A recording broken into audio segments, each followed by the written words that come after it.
நாம் பகிர்கின்ற தகவல்களை எல்லாம், நாம் சொல்லுகின்ற செய்திகளை எல்லாம் அப்படியே ஏற்றுக்கொள்ளுங்கள் என்பது கட்டாயமல்ல. உங்கள் அறிவிற்கு சிந்தித்து பாருங்கள். உங்கள் கையில் இருக்கக்கூடிய செல்போனிலேயே அதை ஆராய்ந்து பாருங்கள். மைனஸ் டிகிரியில் வாழ்ந்து கொண்டிருப்பவனுடைய உணவு கலாச்சாரம் 100 டிகிரி வெப்பத்தில் வாழ்ந்து கொண்டிருப்பவனுக்கு ஒத்துப்போகுமா என்று ஆராய்ந்து பாருங்கள். பெரும்பாலும் காலையில் ஆவியில் வேக வைத்த உணவுகளையே கொடுப்பதற்கு முயற்சி செய்யுங்கள். மைதாவில் தயாரிக்கப்பட்ட பொருட்களையும் மைதாவின் அடிப்படையிலான தயாரிப்புகளையும் தயவு செய்து உண்ணாதீர்கள். பதப்படுத்தப்பட்ட உணவுகளை முடிந்தவரை தவிர்த்து விடுங்கள். என் அன்பு தாய்மார்களே, உங்களிடம் நாம் மன்றாடி கேட்டுக் கொள்கின்றேன். எந்த சூழ்நிலையிலும் உங்கள் வீட்டு பெண் குழந்தைகளுக்கு பிராய்லர் சிக்கனை கொடுக்காதீர்கள். பிராய்லர் கோழி ஆணா பெண்ணா என்பதை உங்களால் கூற முடியுமா? அது இரண்டையும் சேராத பொதுப்பாலினம், அதாவது நியூட்டர் ஜெண்டர். அந்த பொதுப்பாலினத்தை தொடர்ந்து உட்கொண்டால் நம் பிள்ளைகளும் பொதுப்பாலினமாகி விடுவார்கள். அதுதான் நடந்து கொண்டு இருக்கிறது. ஃப்ரைட் சிக்கன் சாப்பிடுகிறேன் என்ற பெயரில் உங்கள் வாழ்க்கையை நாசமாக்கிக் கொள்ளாதீர்கள். கம்பு சாப்பிடுங்கள்.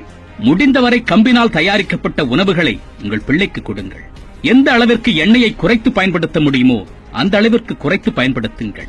எண்ணெயே இல்லாமல் என்ன உணவுகளை எல்லாம் செய்ய முடியுமோ அவற்றையெல்லாம் தயாரித்து பிள்ளைகளுக்கு கொடுங்கள். பிரிட்ஜில் வைக்கப்பட்ட தண்ணீர் குளுமையாக இருந்தாலும் அது உடலுக்கு சூடு என்பதை சொல்லிக் கொடுங்கள். மண்பானையில் வைக்கப்பட்ட தண்ணீரை குடிப்பதற்கு பழக்குங்கள்.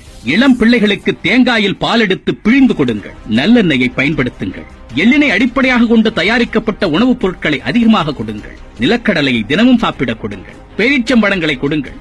அது கடினமாக இருந்தாலும் அவர்கள் மனதில் எப்படியாயினும் இவைதான் சிறந்த உணவுகள் என்ற எண்ணத்தை உருவாக்கி அவர்களை உண்ணச் செய்யுங்கள். 10 மணிக்கு மேல் ஒரு நிமிடம் கூட உங்கள் பிள்ளைகள் முழித்திருப்பதற்கு அனுமதிக்காதீர்கள். 10 மணி என்பது அதிகப்படியானது.